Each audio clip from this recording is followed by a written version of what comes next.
welcome to Man in America. I'm your host, Seth Holthouse. So today I'll be having a guest back on. A lot of you have been asking, Seth, when are you going to have him back on? And that is Andy Schectman.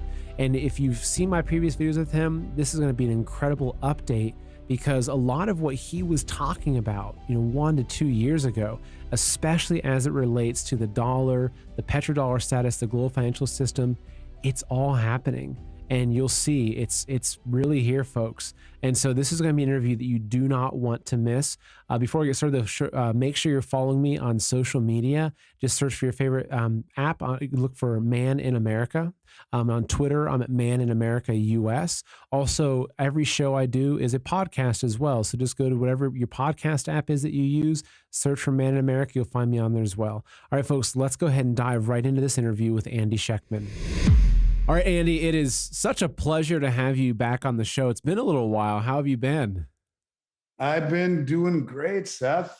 Follow you from afar, watch you. You're doing a great job. And I was hoping maybe I was sending you telepathy. I was hoping you'd ask me back on the show. It's great to be here and really do appreciate it. Yeah, it came into my brain one day. Maybe it was like the exact moment you sent that thought. It was like, I got to have Andy. I believe back that's on. true. That happens. There'd be sometimes I'll think of someone I don't want to talk about. Stop thinking. Bang, the phone rings. Yeah. Oh, shoot. I sent it out there. It happens. It happens with my wife and I all the time where we'll be like reading each other's thoughts. And if you're connected, she'll always say, get out of my dang head, would you? But hey, that means you're really connected. That's cool. Yeah, exactly. So, a handful of the shows that we've done, we talked about real estate, we talked about the markets, but the central kind of point of a lot of our discussions has really been about the dollar and its status as the petrodollar. And it wasn't until I think I had first heard one of your interviews with Mike Adams, probably a year and a half ago or something, where you were walking through this timeline of Afghanistan, gold being a tier 1 asset, just all the COMEX and all the massive purchasing of precious metals.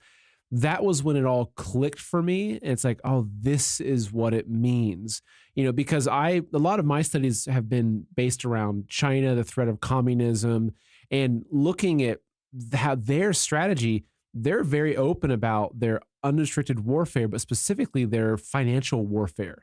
And they even say in their book, basically, if you can collapse the currency of a competitor nation, it's one of the best warfare tactics. And so if you look at what's happening with the BRICS nations and the Saudis and in Russia, everything that you were talking about 1.5, 2 years ago is really now coming to pass. Yeah, and it freaks me out, actually.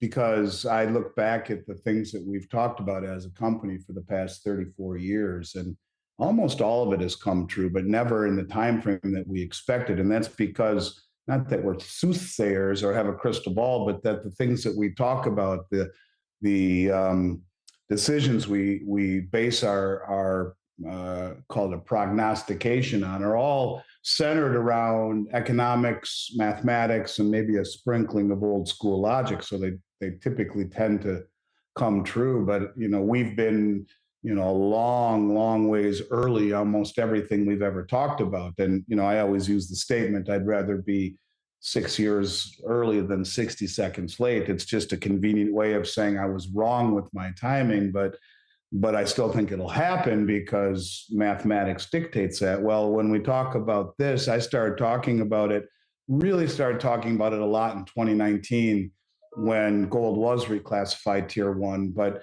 the things that progressed 2020, especially, I'm all over it because of what had happened in 2020, and the progression really started happening. But what's freaked me out about this is the speed at which it's come true, faster than anything I've ever thought would happen.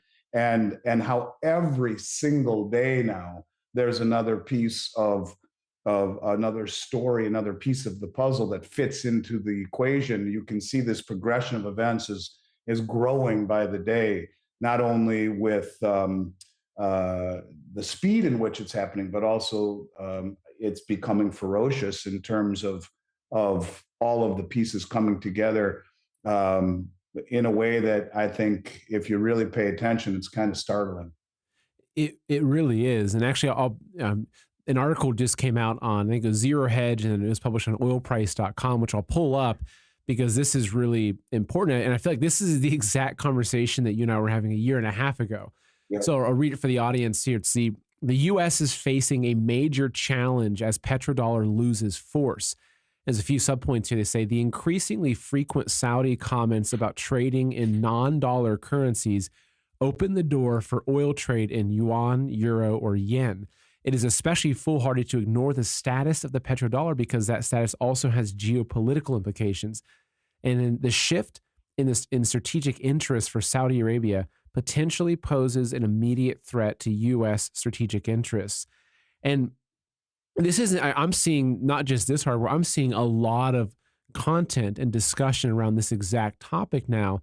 But it's crazy because when you really wrap your head around what it means for the US dollar to lose the petrodollar status, and when they talk about it has not just financial but geopolitical kind of ramifications, the significance of that is, I think it's one of the greatest one of the greatest threats that we've ever faced as a country. I mean, it's substantial, yet not that many people are talking about it. There's a certain kind of subset of the community, yourself included, me, Mike Adams, a handful of other people, that it's like we're sounding the alarm. We see this coming, but it seems like in a lot of ways you're not going to turn on CNBC Money and see them talking about this, right?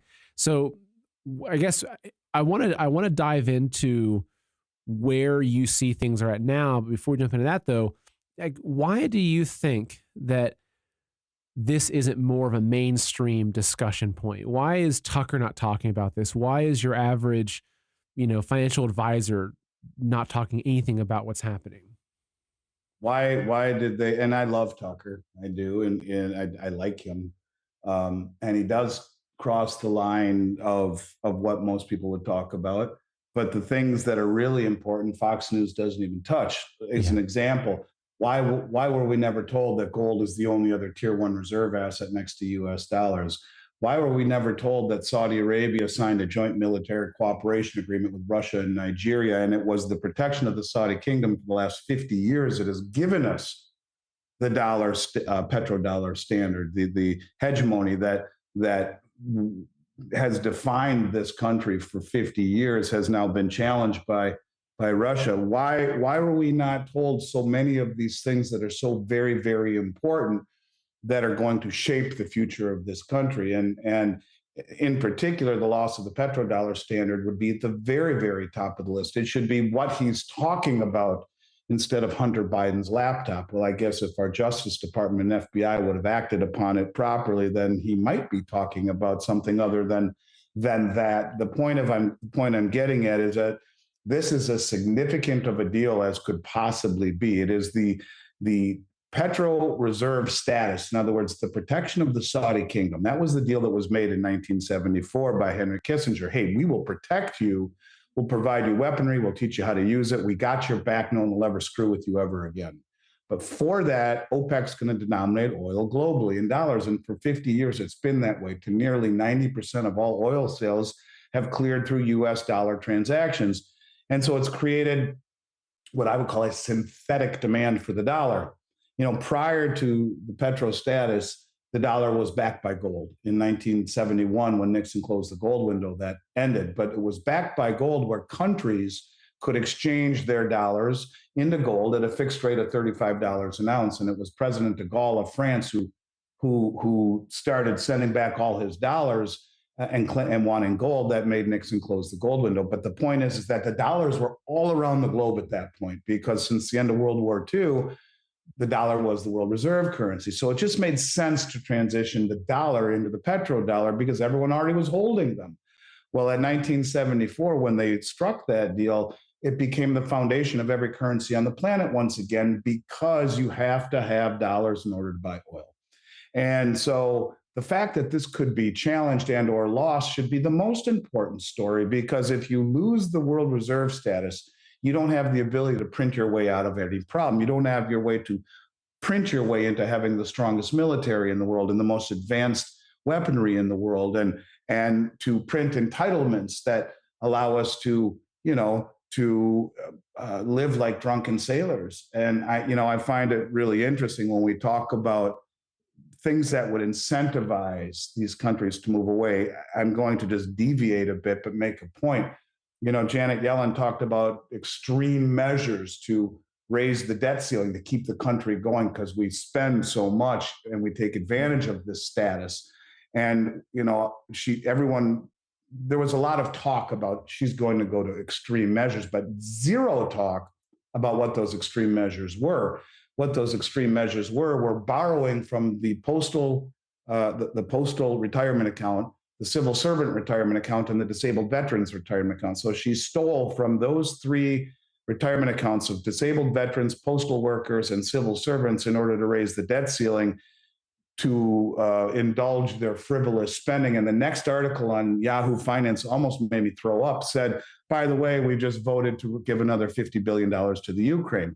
So we've given $100 billion, and yet we have to steal from civil servants and retired post people and disabled veterans to raise the debt ceiling enough so that we can do these stupid things. Well, when the rest of the world sees the way we have mismanaged the world reserve currency and the way that in a very hypocritical position, we can say to the Russians, you can't use this currency. Yes, we're the administrator of it, but we don't think you should be able to use it. Forget about our transgressions.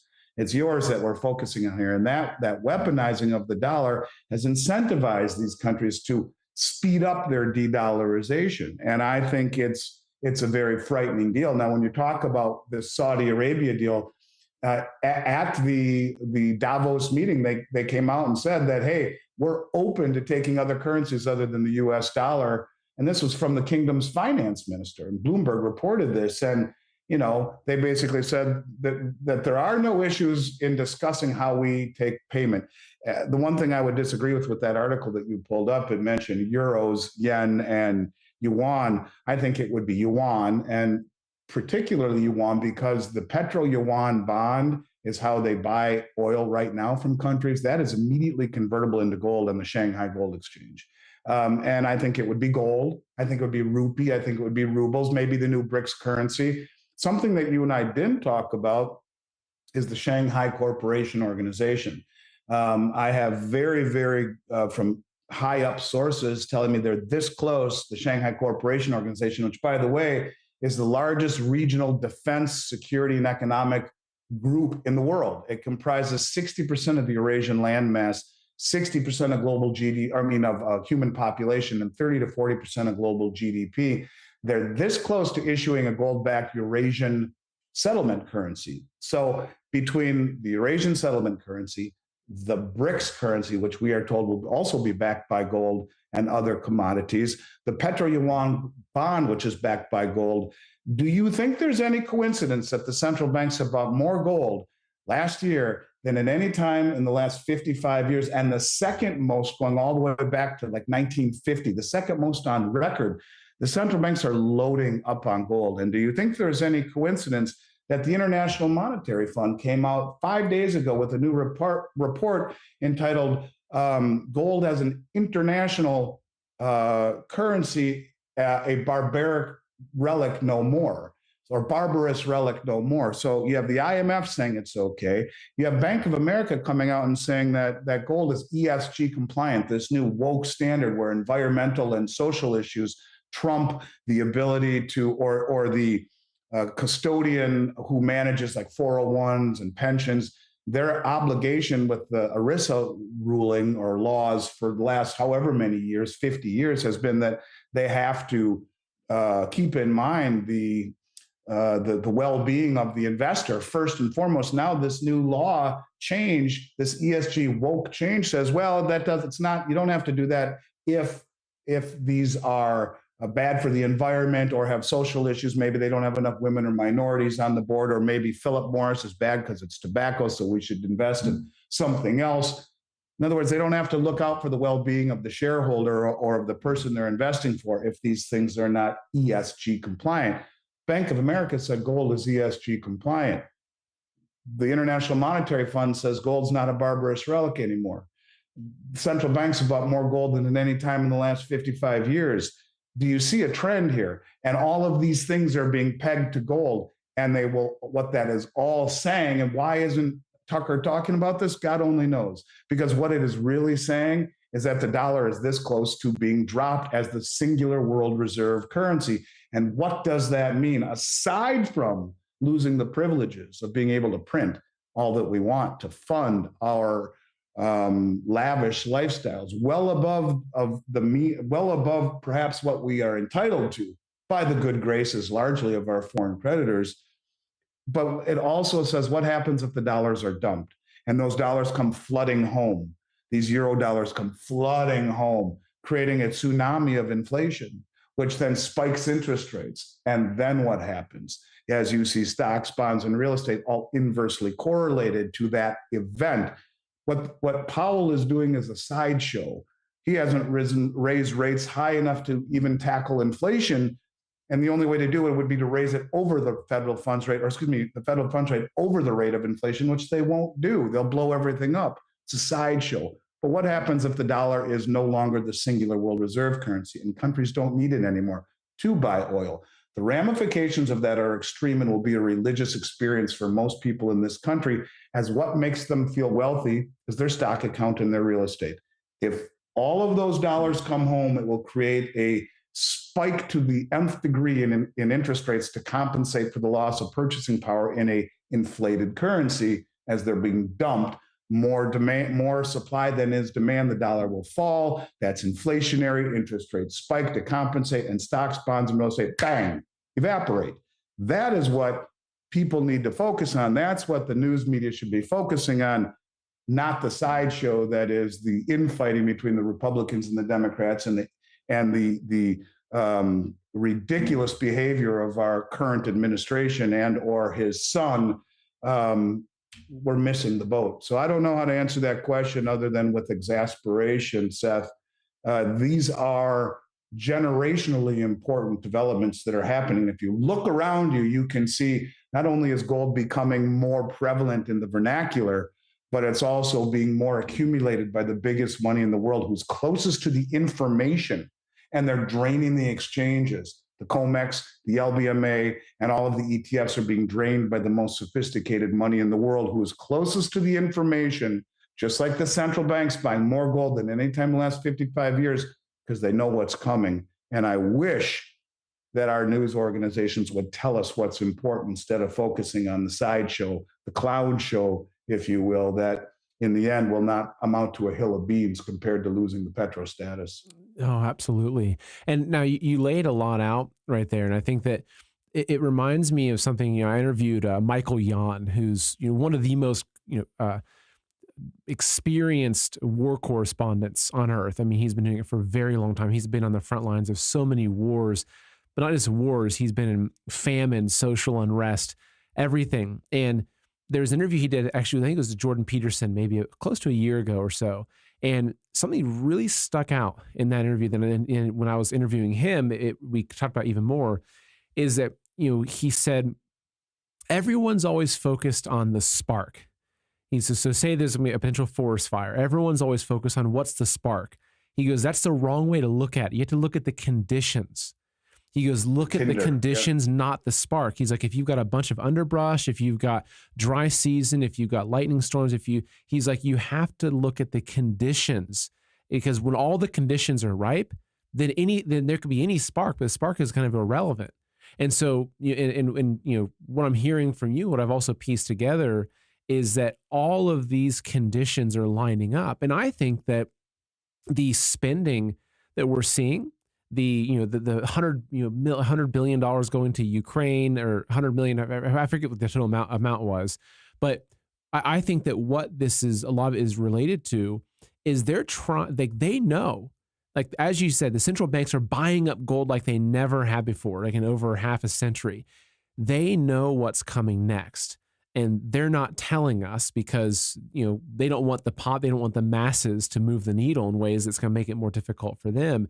So they see what's coming next. And if you look at the spending of the government and the printing of money, it's like, I think they know what's coming. And so what I feel like what they're trying to do is just squeeze out as much as they can before that window closes. And that's why we're seeing 100%. these, $1 trillion bills getting pushed through and everything, because I think it's like they know it's going to come down, and it's just like, okay, let's just harvest as much as we can and pull it out of there before it comes down. And what do you think about Yeah, I that? agree with that completely. I've said that before. I agree with it. How else can you explain a 1.75 trillion omnibus bill when we're already insolvent? We have a $31 trillion debt on top of over 100 trillion in unfunded liabilities, 55 trillion alone in Social Security, and then you have military pensions, government pensions, Medicare, Medicaid. These things are greater than $100 trillion by their own admission, on top of 31 trillion that they admit to. And I ask people, because the word trillion just flows off your tongue. Not, I mean, once when we were all younger, being a millionaire seemed impossible. You work long enough and hard enough, you'll make $1 million over your lifetime. Some make it faster than others. It's not impossible any longer. There's thousands of billionaires out there, so a trillion can't be that long, right? A trillion seconds ago was 31,688 years ago. And when you talk about squeezing as much out of the system, do you know what the largest asset is on the US government's balance sheet last year, by chance? Just to talk about the dire straits of this country. Student debt is the largest asset that they claim that they have, because it is a liability on the people, but it's an asset by the government and it cannot be bankrupted away. If you go bankrupt, they'll attach your Social Security, which is insolvent anyway. So to your point, we are an insolvent country. We have far more liabilities than we do assets. And you're right. When you talk about $130 trillion, most of this debt accumulated at the lowest interest rates in human history. Yeah, they're going to do the best they can to milk as much out of the dying cow as they possibly can before they, before it just falls over and dies. I completely and totally agree with that. They may be nefarious, but they're not stupid. Yeah. They know mathematics, and from a mathematical perspective, I don't know how this ends, but as rates rise, just on the $31 trillion debt, with every 1% interest rate rise is $310 billion. So it's, the federal funds rate has gone from 0 to almost 4% in the last couple of years. So that's, $1.2 trillion in interest payments, if you factor it that way. So the bottom line is, the higher the rates go, the greater the expenditure that we have to pay just to service the debt, without even cutting into the principal. So yes, I think that is what they're doing, because mathematically there's virtually no way they could ever pay off the mountain of debt that we have, especially in a rising interest rate environment. And so they want to maintain an illusion that all is okay. And it's just a sideshow as far as I'm concerned. It's a scary time, because I don't see how they pull out of this nosedive. Maybe the only way they could, the more I think about it, when we talk about the IMF report, a lot of people used to think that the new system after the dollar died would be something called special drawing rights from the International Monetary Fund. It's roughly 200 countries from around the world that was formulated at Bretton Woods. Well, if they're now saying gold isn't a barbarous relic, and a lot of people believe that they would, the US runs the IMF show here, that maybe they will issue a special drawing rights. The only way I see that we could maybe stem the tide of the de-dollarization would be to beat the BRICS nations, to beat the Shanghai Cooperation Organization at their own game, and issue a gold-backed currency first. Open up Fort Knox, show the gold is there, that it's audited, which it hasn't been since 1956, and peg it using the new central bank digital currency to show everyone the veracity of what's held there, peg it to gold.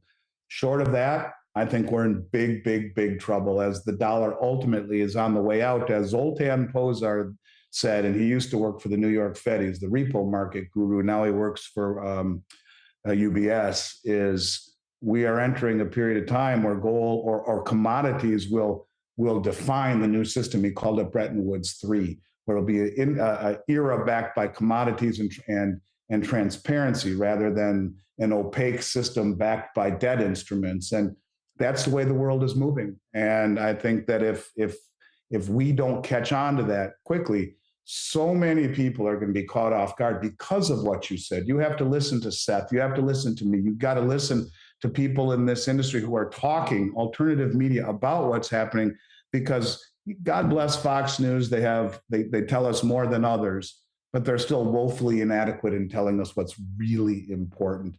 And this is one of them. The loss of the Petro Standard would be literally a religious experience for most everyone in this country, because what makes them feel wealthy are the price of their home and their stock portfolio, both of which are right in the target of rising interest rates in that environment. And so let's just explore that scenario a bit of what does this look like for the average person. So let's just take a person, let's just say let's say 66-year-olds, they just started taking their Social Security. Maybe they've got $100,000 in an IRA that's mostly distributed across stocks and bonds of various sorts. They've got they own their house that's now it was they bought it for say $80,000 30 years ago. Now it's worth $500,000. So that's a great asset. And maybe they've got $50,000 in cash and savings. So if we're looking roughly, this person has around $500,000 net worth between real estate, stocks, bonds, and just cash. When this happens, and I know that it's not going to. A lot of people thinking, they're saying, "Well, it hasn't happened yet, so it's not going to happen." Well, and I'll make a quick side point. When you mentioned the Bretton Woods 3, it made me think that, gosh, like Bretton Woods, 1, 2, these are all significant events in history, and I feel like that's where we're at right now. Is we're at this massive nexus in history where human society is going to significantly change, I believe, over the course of the next couple of years. All of these old systems, it's not just the financial system, it's the pharmaceutical system, it's the governments. Everything is now crumbling. It's like, and I interviewed Martin Armstrong recently, and he said that by 2032, every government on the earth will have changed. Like, that's how big the changes are that he sees coming. And so I feel like that's kind of where we are, where everyone, it seems like a lot of folks are just like, I want to go back to how things were before COVID. Like they're not able to take that 20,000 or the 100,000 foot view and just realize that we're at the end of the fourth turning. We're at a significant period of time. And so sorry to kind of a little side point, but back to the original question is, with this person that's just started drawing on Social Security and they've got, say roughly $500,000, how does this change their net worth and change their way of life? Well, first of all, if interest rates spike, which I think would be a byproduct of dollar dumping, what was that house worth 2 years ago when interest rates were at 3% on a 30-year mortgage? Now they're at 7.5%. What would it be if they were at 10 or 12 or 15%? The cost of money at 15% is 5 times greater than it was a year and a half ago. That's why people could afford a much bigger house, because they were able to do 30-year mortgages at 3%. But right now, the cost of money is over 1.5 times what it was then. What happens if it doubles again? And, so what does it do to their real estate holdings? Well, it decimates it. What does it do to their 401k, to their bond portfolio?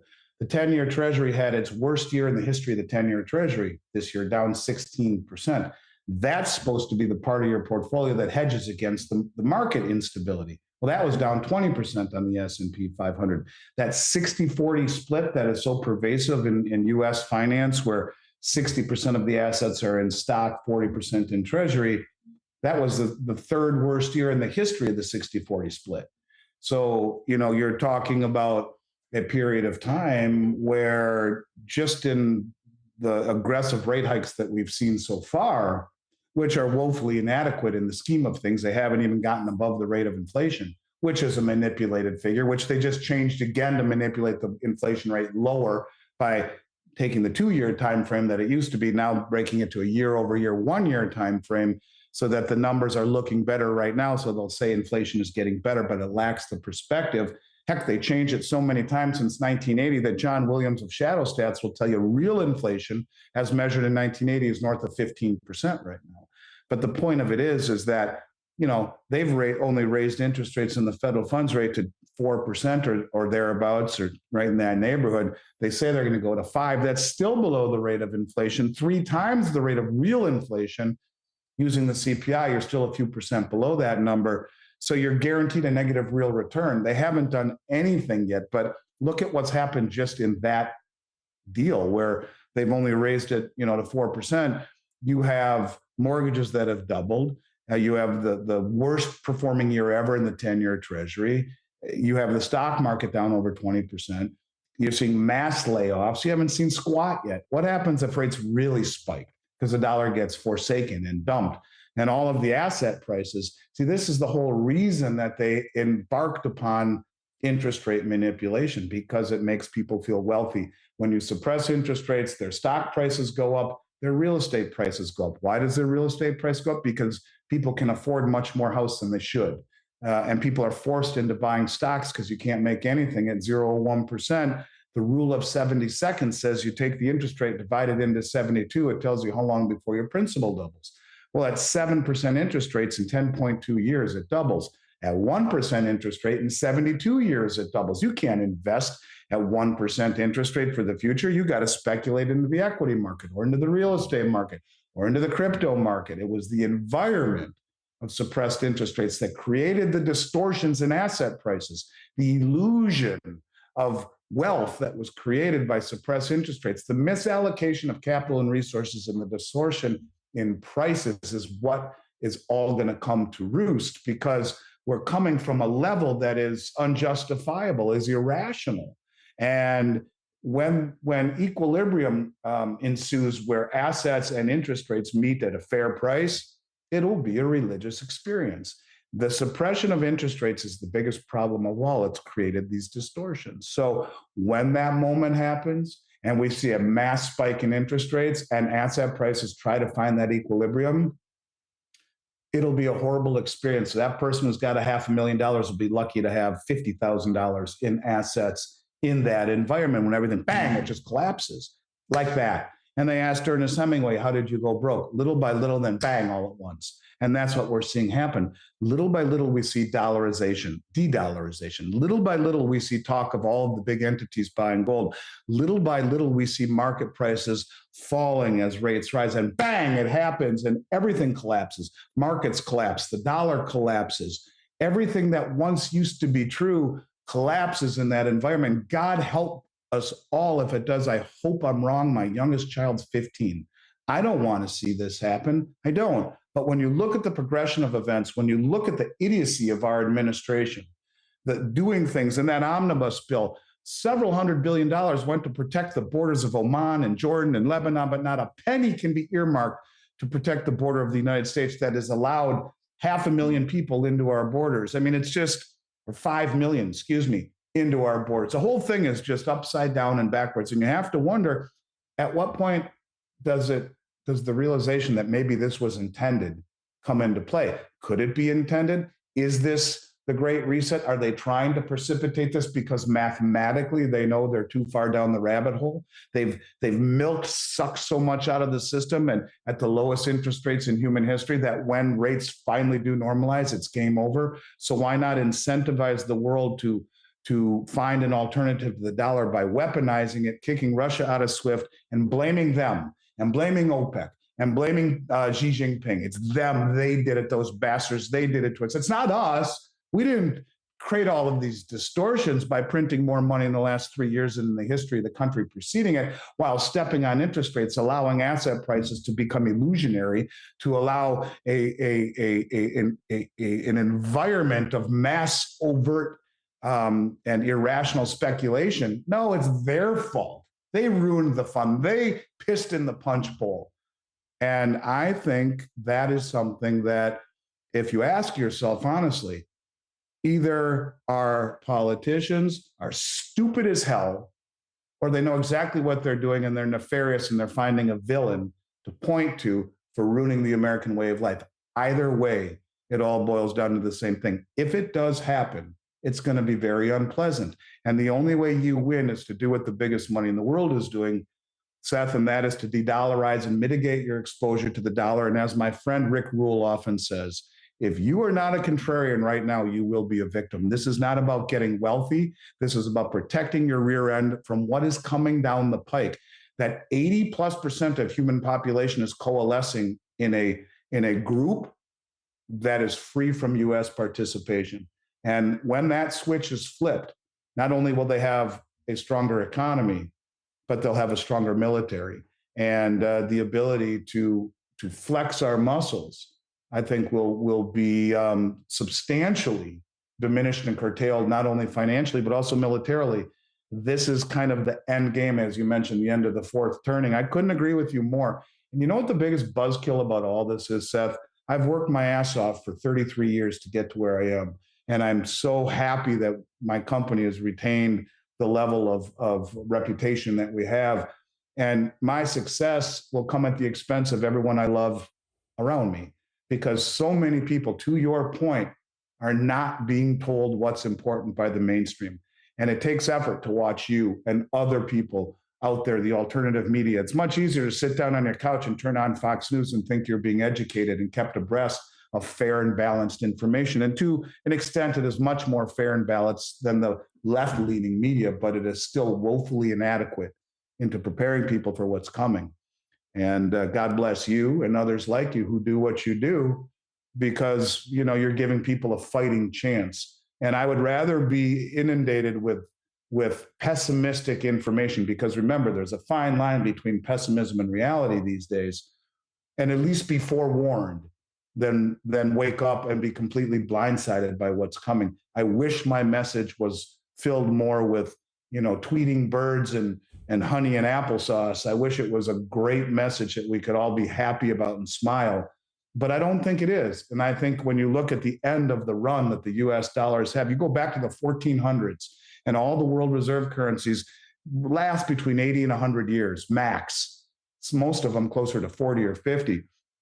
You could argue that we left the gold standard in 71. We're already past the 40 or 50. And you can go all the way back to the end of the Bretton Woods agreement. I mean, we are at the end of our rope in terms of our world reserve status historically. This happens all the time. And the fact that people aren't aware of it, the ramifications of what happened if we do, and the fact that Saudi Arabia not only has expressed taking other currencies, but has joined BRICS.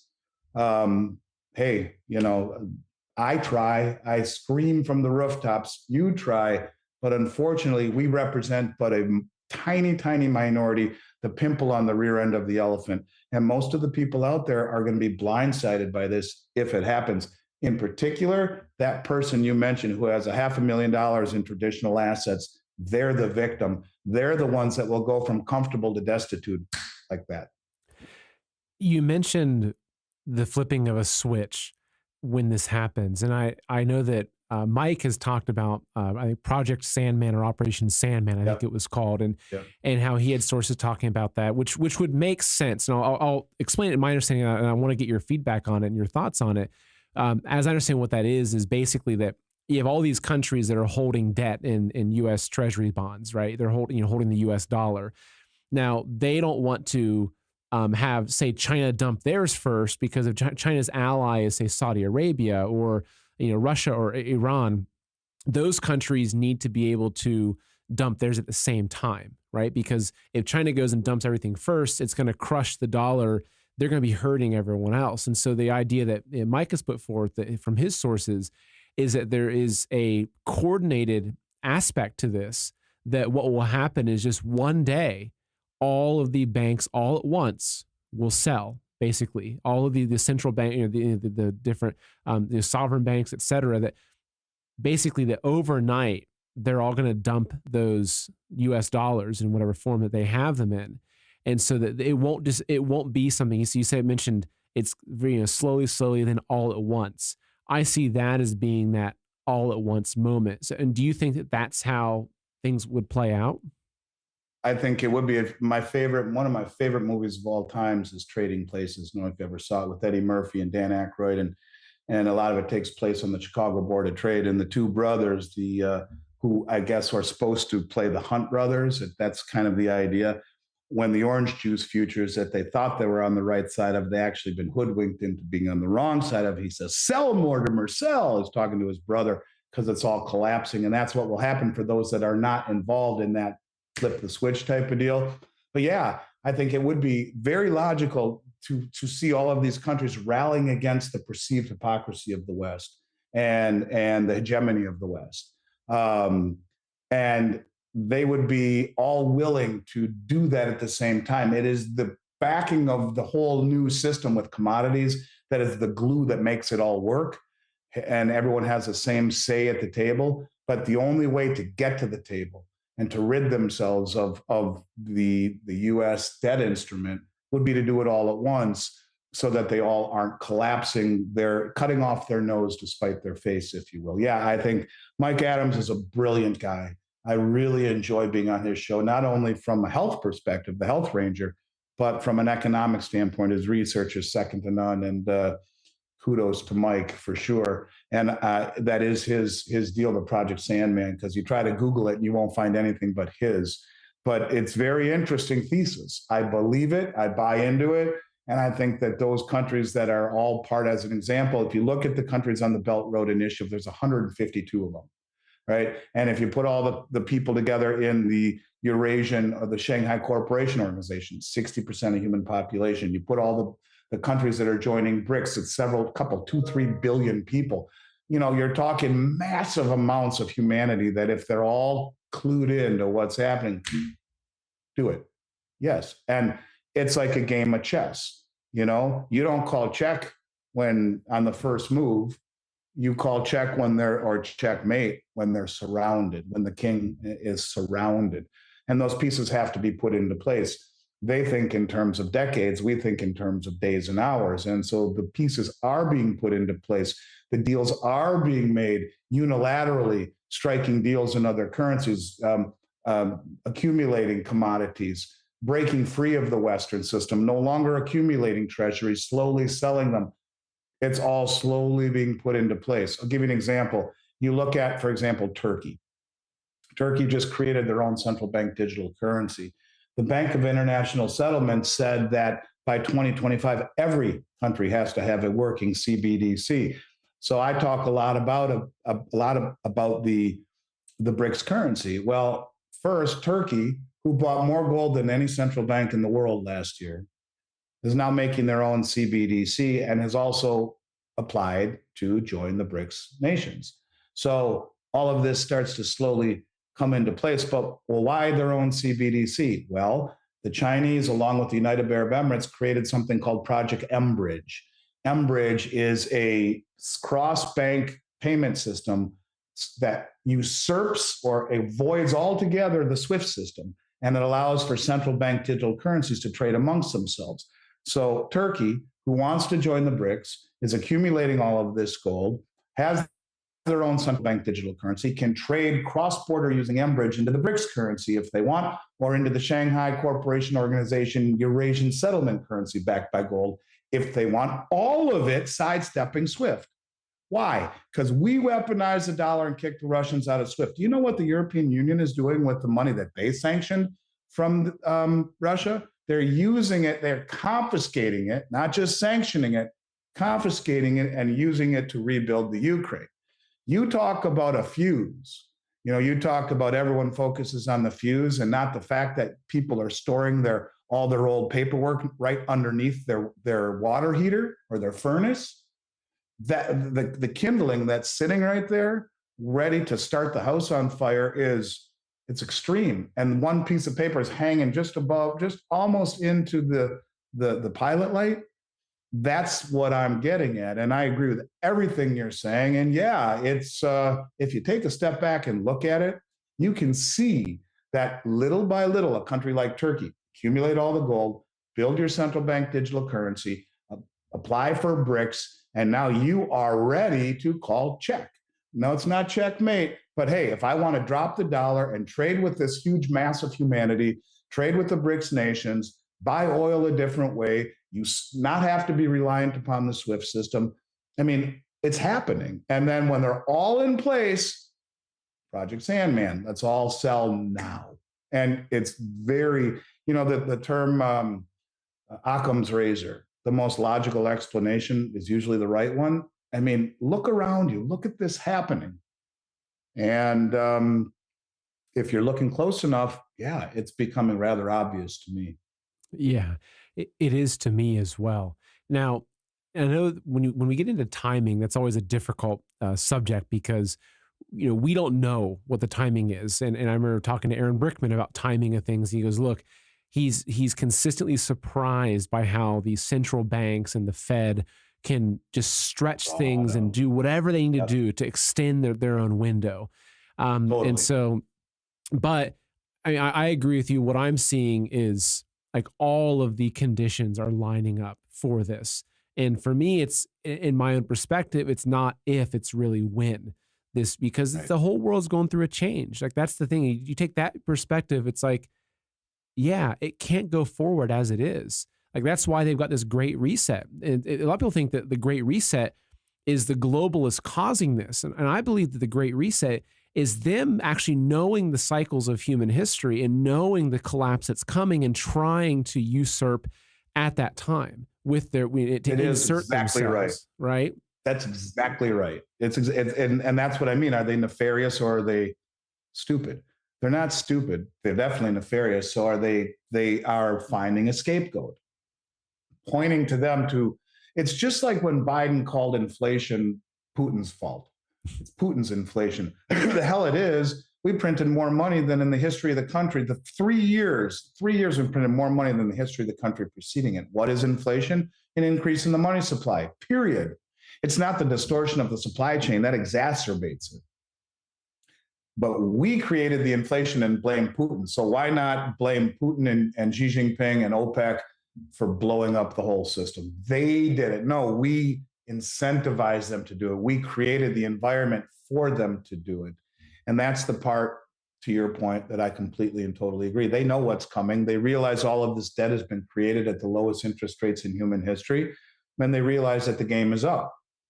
So rather than fall on the sword and ruin their own credibility with the American public, who is most of them, dumb as a box of rocks. And I say that, look, I'm a patriot. I love this country. I love everything it's afforded me. I come from nothing, and I have a company that's done $8 billion in sales.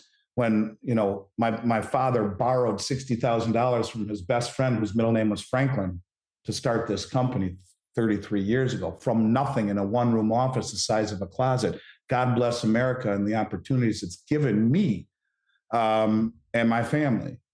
But I got to tell you that it's disgraceful what our administration is doing and the path they've led us down and the mismanagement of our finances and raising the debt ceiling by stealing from retired people who have given their life to this country, and then in the same breath giving another 50 billion to the Ukraine, which we can't afford. It's just everything they're doing is screwed up, and it's as if they are trying to create a controlled demolition and blame someone else for doing it. And I do think you're exactly right. It's less about the cabal and more about the fact they realize mathematically we're getting to the end game. So let's find someone that we can point to for screwing the pooch rather than us, who really is to blame for our massive mismanagement of the world reserve currency and our affairs. Yeah. I'll give a quick note to the folks who are watching or listening. If you've made it this far, press pause and share this interview with a few of your friends and family, because honestly, this is such an important discussion. Like our future will be shaped by this discussion. I see it. It's so critical. Yet, as we've talked about, they're not, they're not getting this information. Even if say your husband or your spouse watches Tucker every night and is really on, up on what's happening with the critical race theory and Biden and everything, they're missing so much of the picture. And in my opinion, this is the biggest story that no one's talking about right now. Very few people are. So please share this content with your friends or your family or people that you care about. But looking at the timeline, what do you see? I mean, how much longer do you think that we have with our current way of life? I mean, is this something that could be a few months away, or is it a few years or a decade? I mean, how do you see this change playing out? And again, I know that you're just trying your best to piece everything together, and none of us are prophets of the future.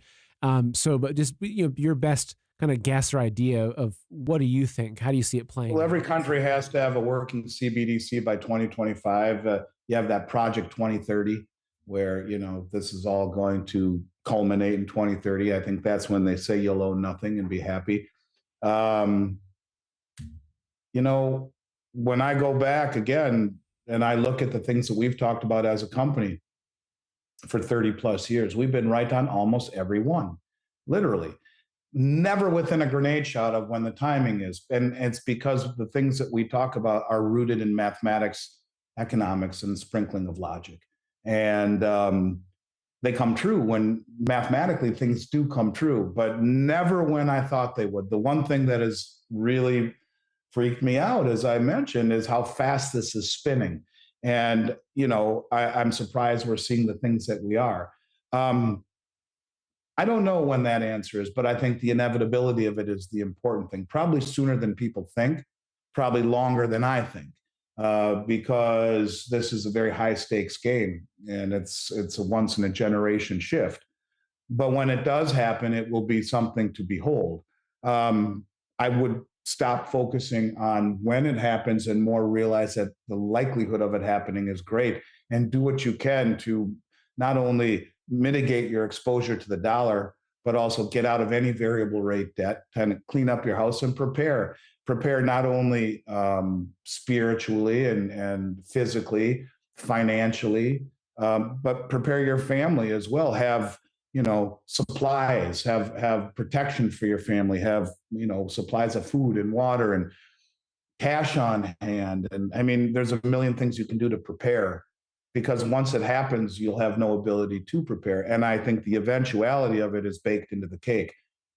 I could guess, I could throw out numbers, but it will be nothing but a guess. But I think it'll be sooner than most people ever think possible, later than I think. And I always say I'm the little boy who cried wolf. But at the end of the story, the last page, guess who comes? It's the wolf. And I think the wolf is coming. I don't know if it's the next page or 6 chapters down, but I think the inevitability of it is becoming greater and greater by the day. So not to chicken out of that question, No, just to simply say nothing other than a guess. That's a very it's a very helpful answer, actually, and I respect it a lot, because I find that when people try to put exact timelines of things, people just end up disappointed.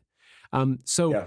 But on the flip side of this, and this is I'd love to hear your thoughts on this.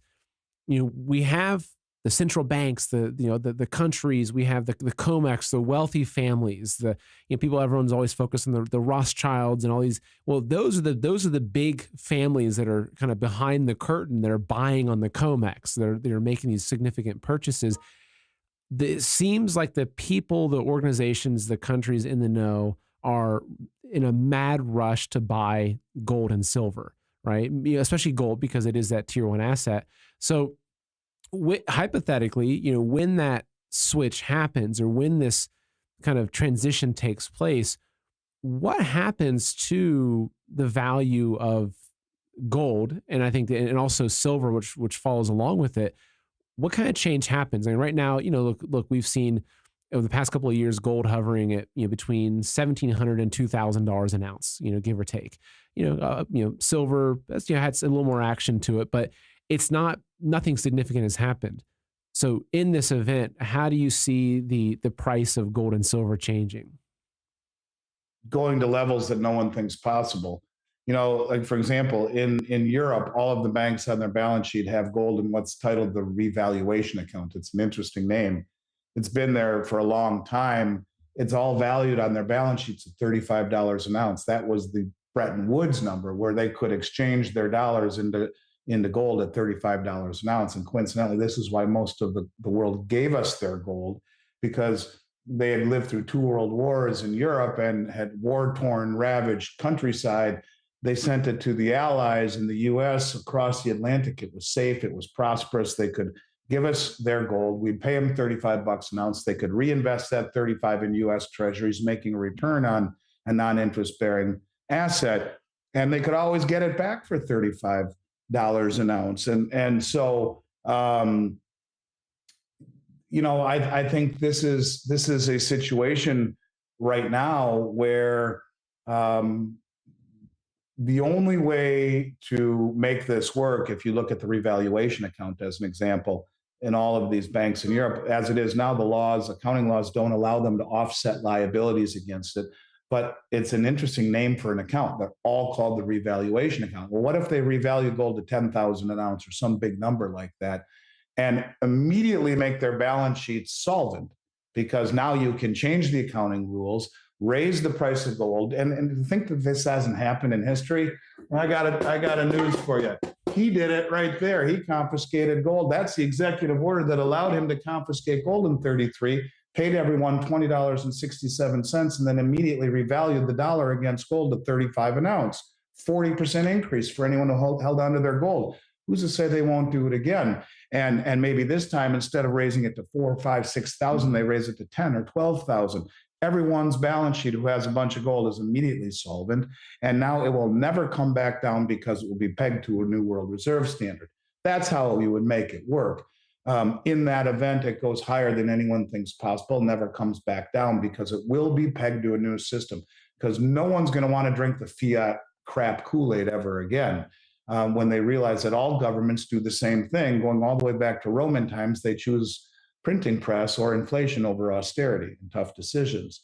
So I think gold and silver, based upon the accumulation of the most sophisticated, well-funded, and well-informed money in the world, who is draining COMEX, draining the LBMA, draining the ETFs, this is an environment where the biggest money in the world is front-running what is coming next. And if you go back to this example, the reason that most of the very elite didn't lose their gold, the reason that one of my best friends down here in Boca is the largest importer of pre-33 gold coins, well, how can that be? They were confiscated.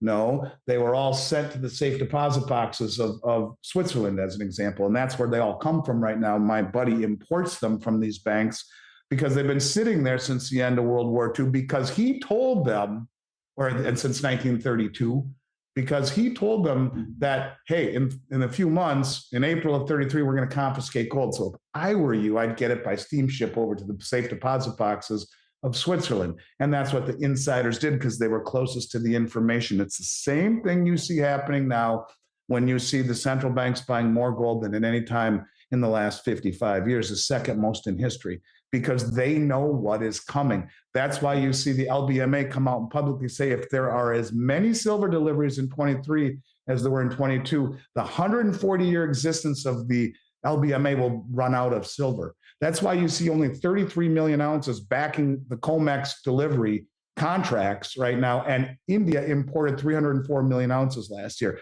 We're this close to the whole thing breaking because the supplies are running out. And who's buying it while the price isn't doing anything? It's the big money who is able to suppress the price. To give you an idea how that suppression works, I asked my head trader a few weeks ago, how much money do we need in our margin account to have a 100-ounce gold contract?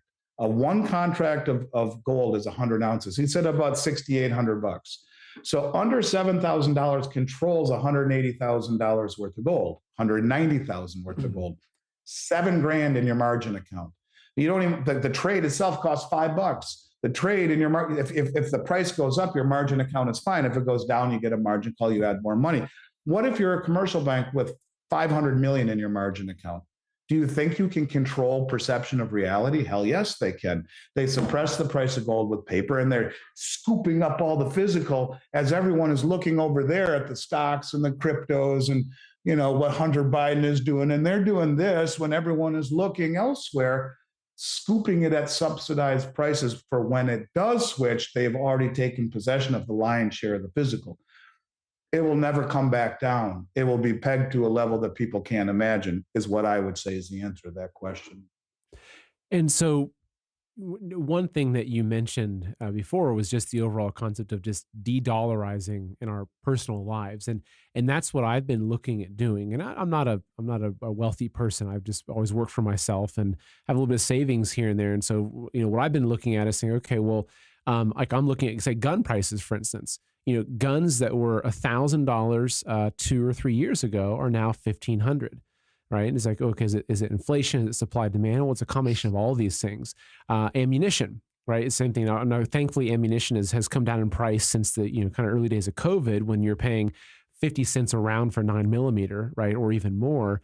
And so those are ways I'm saying, look, I'd rather have, instead of, say, having, you know, $2,000 sitting in that bank account, I'd rather take that and turn it into $2,000 worth of, say, a gun and some ammunition. Or like right now we're going to be, I think my wife and I are going to build a greenhouse, right? So we're looking, okay, we have some land, we're going to clear that land, we're going to build a greenhouse, and we're going to invest in a greenhouse and some good garden beds so we can have better food production. And so, I'm constantly looking at ways of really de-dollarizing it. And I look at it as you could almost look at it like going off grid. What's it really mean? It means getting your assets and all the different inputs you need to live outside of an area where it can be controlled by the globalist elite. You know what I mean? Like even getting rid of a smart meter on your home, having your own way to generate your own electricity, or having a well, et cetera. But also a big thing that I do is not a big thing, but I try to, whenever I have a little bit of money, buy a little bit of silver or occasionally a little bit of gold, because gold is just much more expensive. And so, what's your advice for people if you're talking to that guy that has that $500,000, right, between his house and his 401k and his savings? What's your advice for that person to make sure that he's not entering into the future, like you said, destitute, and instead potentially, I mean, look, if metals move in the way that you say, and what I've heard a lot of other people say, even a small amount set aside now as a safety net becomes a very, very transformative in the future. So what's your advice for the person that's watching and listening? Well, also, and to your point, using real things, real assets. Assets feed you, liabilities eat you. And who's to say guns and ammunition aren't an asset? They are. But to further that, if you look at China, they started stockpiling commodities in 2019 or earlier. Currently, and this comes from JP Morgan, they hold 80% of the global copper inventory, 70% of the global corn inventories, 51% of the global wheat inventory, 46% of the global soybeans, 70% of the global crude, and over 20% of the global aluminum inventories. The LBMA lost 75% of their aluminum inventory last year. Where the hell do you think it's all going? They look at these things like copper and aluminum and soybeans, and they look at this stuff as wealth, as money, and assets are the way to do this, to mitigate your exposure to the dollar and to own assets, real things. Well, that's huge. That's what the biggest money in the world is doing. And so I think that is what you do. You accumulate gold and silver, you accumulate assets, you get out of debt, and you do what the biggest money in the world is doing. It doesn't all have to be just precious metals. Unfortunately, it's hard for us to accumulate copper and aluminum. There are ways that you can do it with stocks, like Freeport-McMoRan is a great copper stock, and Tri-Alcoa is a great aluminum stock. There are ways that you can take advantage in some of these other things and speculate in stocks. And I'm not a big stock proponent right now, but if you envision your assets as a pyramid, the base of your pyramid should be 70% or greater in stable, solid things like farmland, like precious metals, like guns and ammunition, and everything that you can use as an asset that will do well in a period of instability or a dollar coming down. The middle portion could be something like 15 or 20% would be things like short-term treasuries throwing off a yield, or a utility stock paying a dividend. In the top 10% would be your home run, things that are very speculative. And maybe things like copper stocks or aluminum stocks or cryptocurrencies or whatever it may be. The moral of the story is, as long as you are not risking the base of your wealth, which should be 70, 80%, to speculation, you won't go backwards in these times. And I think that's the most important thing. Not everyone can put all of their assets into non-income producing investments, and it's difficult to find income and yield these days, and you can find it, but it should not comprise the majority of your portfolio, because if you risk the base of your pyramid to speculation, you may not be able to ever get back. So I think there is room in a portfolio for things that will generate income and have greater speculation, but it's never been more important to have those assets in the base of your pyramid that are safe, stable, low yield, low risk. That's the best I could tell people to do. And I would add in there, get the hell out of debt as fast as you can, because in an interest rate rising environment, the ability to service that debt will be difficult. And I would sum it up this way succinctly, Seth. And by the way, I love coming on your show. You ask really great questions, and I'm always willing to come back and and do this with you as often as you'll let me, because there are very few people in this world who get it the way you do. And I'm honored to be here. But I will sum it up this way. My mentor, his name was Richard Russell. God rest his soul. He died as a very old man, but wrote a newsletter called the Dow Theory Letters for 50, 60 years. And he always said that in a really bad environment, call it a bear market or a depression, he or she who loses least wins. And that's the idea here, is position yourself, because we're all going to take it on the ass. All of us are going to take it right on the side of our rear end right there. And some are going to take it worse than others. But you position yourself to be the person who loses least, and that's how you win. We lose the reserve status, we're all going to feel it, and it'll be a country that we don't recognize hardly, because we've had this unique privilege for all of our lives that is coming to an end. And what the fallout is, the ramifications, what lights the fuse, all of those things, couldn't tell you. But mathematically, logically, economically, you can see it's happening. And I would do all I could to get out of harm's way. And that would be do what the biggest money is. De-dollarize, get out of debt. Maybe easier said than done, but do it little by little as best you can. And always pay yourself first. Before you pay off that debt, buy a few ounces of silver. I mean, even if it's 2 ounces, just do something you can to put your family in a better position to protect yourself from what's coming down the pike. Oh, I couldn't agree more. And it's always, thank you for the kind comments that come in the show, but I feel like it's reciprocated to you. I feel like that we're usually, we're talking and it's just kind of like we were talking earlier, it's almost telepathy, kind of really on the same page with things. And so now, I know that your company, Miles Franklin, I've bought silver from you. It was actually like one of my favorite silver purchases ever. It was just, beautiful, packaged properly. Everything was just so great about that. So for folks that do want to buy silver or gold from you, which I give you my fullest trust, I had no problem wiring you any amount of money, because I know that you're good for it. And you're just, I know what kind of person you are, because we've had a lot of conversations off the camera. How can folks learn more about you? How can they get a hold of you? So I'll tell you, Seth, and thank you for that. Probably the most embarrassing event of my career, and I've done this, will be 34 years we've been in business this month, was getting information from our developers that our new website would be done in August of last year. And I told everyone 2 weeks it's coming out.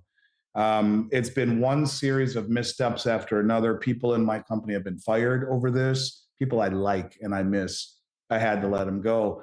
It's been the most embarrassing thing of my career. The website is done, but things were neglected, including software integration for Avalara tax software, for our credit card processing. The things that were supposed to have been done day one, we're now picking up the pieces. We hope to soft launch our new website in the next 2 weeks. We hope. I'm not rolling it out until it's ready. The actual website is done, but the integration of the things that need to make it work are being put into place right now. So we still have a website, milesfranklin.com, and it's informational. The prices are not quoted on there. The new website will have prices, and you'll be allowed to place orders online. In the meantime, here's what you do. You send us an email at info@milesfranklin.com. That's info@milesfranklin.com. Say Seth sent me. Seth Man in America sent me. That's very important. We'll send you an updated price list. We'll make sure that your questions get answered. We will not be undersold.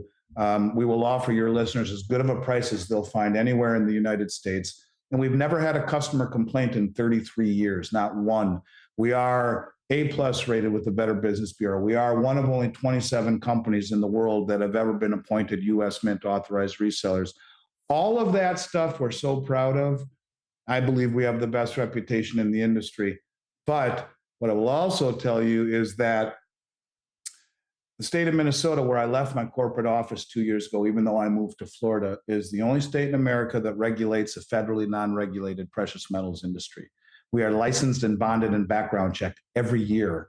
No one else in the industry has to do this. Almost every company in America has boycotted the state of Minnesota because they too would need to be subservient to the Department of Commerce in the state of Minnesota. and post a large surety bond, which is guaranteed by the owners of the company, background checks of everyone in the company, continuing education and compliance that is only centered on companies in Minnesota or any metals company that decide to sell into the state of Minnesota. So most of them say, screw it, I'll sell elsewhere. We take that very seriously. We're held to a higher standard between our U.S. Mint accreditation and our state of Minnesota licensing. We're the safest company to work with in the industry. On top of never having a customer complaint, when your customers call or your listeners say, Seth sent me, you have my word that they will be treated as family. We will offer them the best price in the country, and we will work hard to earn their trust and make sure they're not the first customer complaint we have ever had. That I can promise you. I appreciate that. And thank you for that. I mean, you really, I mean, there's a bigger picture of what's happening. And I feel like that what you're doing in your role in your company, and you probably didn't set out to, for 30 years ago or so when you kind of got into it, probably wasn't about some mission that really helped people hedge against such a kind of terrifying event. But now you're really, playing that role. And as I mentioned, we used to write a newsletter every week, and I appreciate you saying that. My father wrote the newsletter. That was his role in our company. I've never seen him sell an ounce of gold, not one in 33 years, ever. But he wrote our newsletter, and I remember him saying to me, I won't be here forever, Andy. You need to learn how to write, which I started writing. We don't write the newsletter anymore. He says, you need to learn how to speak. The first speech I ever gave, I had my wife and my parents in the audience, and my head went blank white. Got up on the stage, looked like someone poured a glass of water over my head. I was sweating so hard, and I got back up and did it again. I failed, and I got back up and did it again, and then again, and again, and again, and that morphed into doing YouTubes. And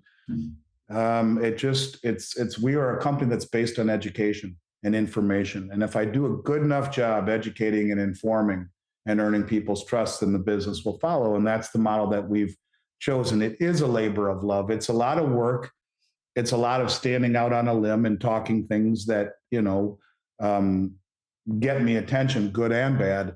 But it's something that I take very seriously. I'm not going to get up here and say that this is my calling or my mission, although sometimes in the recesses of my mind late at night when I'm thinking about it, I think it almost is that I was put here to do this is what I'm supposed to do. Maybe I'm just giving myself greater importance than I really deserve. But I will tell you that I believe in my soul, in what I am saying. I do as I say. I am not hypocritical at all. I am nearly fully invested in precious metals and own one of the largest metals companies in America. And I don't lose a minute of sleep because I think that where we are heading, that type of unconventional thought is appropriate for the unconventional times that we are in. But I will respect and listen to what anyone says, whatever they believe their allocation should be. That's fine by me. If they ask me my opinion, I'll be honest. And I'm not the poster child for Finance 101. I think diversification is the term invented out of fiduciary responsibility by financial advisors to protect their ass from being sued. The way that you win in this environment is not to be broadly diversified into asset classes that don't move together. And in this case, the fact that many of them do move together in relation to inversely correlated interest rates is the recipe for disaster. Stocks, bonds, and real estate would be a diversified portfolio. All of them are inverse to a rise in rates. The way that you win is if you're standing on a river, you identify the primary trend, the way the river flows. You jump in all the way in, and you broadly diversify within that portfolio. So for me, precious metals, farmland, you could argue Swiss francs or some foreign currency. I mean, you could really think hard about what would be a diversified portfolio opposite the dollar. I won't waste your time there, but simply to say that broad diversification is a recipe for disaster right now. You have to take a step back, and unconventional times call for unconventional thought. And to me, that unconventional thought is to broadly diversify within the primary trend of a dollar that is in its waning moments. So that's what I would do. And we'd love the opportunity to work with your listeners and help best we can. And I can promise you it'll be a good experience. That's the best I can say. And we would relish the opportunity. Oh, well, thank you for that. And just so folks, the website's milesfranklin.com.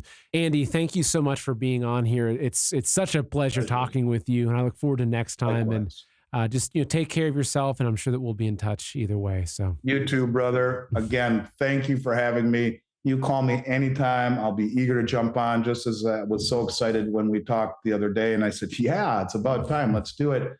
I'm willing to come back on anytime. You're one of the few people who truly gets it. So all you out there listening to Seth, my mind, he gets it as well as anyone I've ever talked to. So I look forward to picking up where we left off. I wish you and yours and everyone out there health, wealth, and prosperity. And you take care, my friend. All right. Thank you. Thank you so much. Bye, Seth.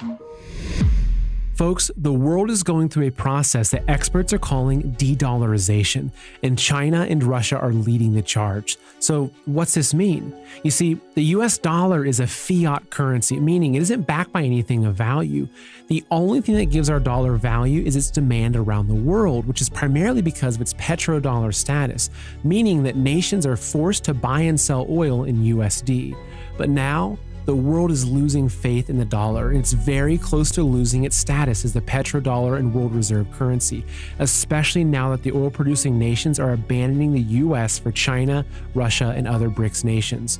But what happens if the dollar loses that sacred status? Well, the value of our dollars, our life savings, IRAs, 401ks, stocks, bank accounts, could literally be wiped out in a matter of months, weeks, or even overnight. And to make things worse, Biden and the Fed are currently working on a secret Project Hamilton, a new form of digital currency that'll obliterate your freedom and privacy. Now look, folks, I'm not a financial advisor, so please do your own research. But I believe that now, more than ever, it's a good time to consider transferring at least a portion of your wealth into physical gold and silver, real world assets that have survived every currency collapse and every empire collapse in history. But I want to be really clear with you. You don't buy gold and silver to get rich. You do it to protect and preserve your wealth and freedom. Look, there's a reason why nations like Russia are backing their currency with gold, and why the elites and banks are buying up physical gold and silver like we've never seen before. But they don't want you to know that. They want you to lose everything when the dollar crashes and be forced into their digital currency slave system. So now's the time to protect your financial future. And for this, I'm confident recommending Dr. Kirk Elliott. Kirk has 2 PhDs and is an incredible Christian patriot who's dedicated to helping protect your financial future. Look, Kirk is who I use. He's who my friends and my family use. I trust him. You can buy gold and silver directly, or you can transfer your IRA into physical gold and silver with 0 taxes or penalties. So to learn more about this, open up a new tab right now and go to goldwithseth.com, or you can call 720-605-3900 to speak to someone right now. Again, that's 720-605-3900 or goldwithseth.com. The phone number and the link are also in the show description.